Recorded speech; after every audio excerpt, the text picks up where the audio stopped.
Hey, hey, hey. Yeah. Just out here with the puppies. They're not real clean, but they're just kind of stretching their legs a little bit. It's kind of hard to get a full up. Well, there's a tail. These are really friendly puppies, and they're really getting their personality. In other words, they're ready to be attached to someone who wants them. I think they would bond real well at this perfect age here. You can see they're real affectionate. They're all very affectionate.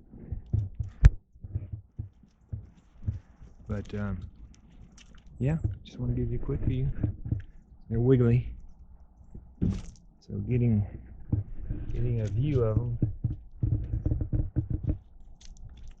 is always a little challenging.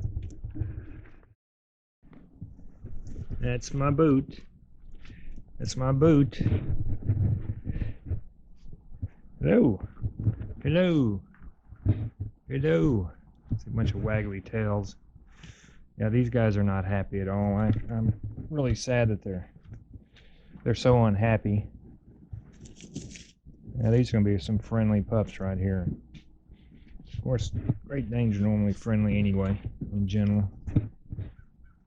Here's the big one right here. That's my shirt. That's my shirt. Of course, as they get older, you can train them to leave things alone, or right now it's that puppy stage where they don't know what not to do completely yet. They haven't been outside a whole lot to do much training, so they're just puppies, just friendly puppies.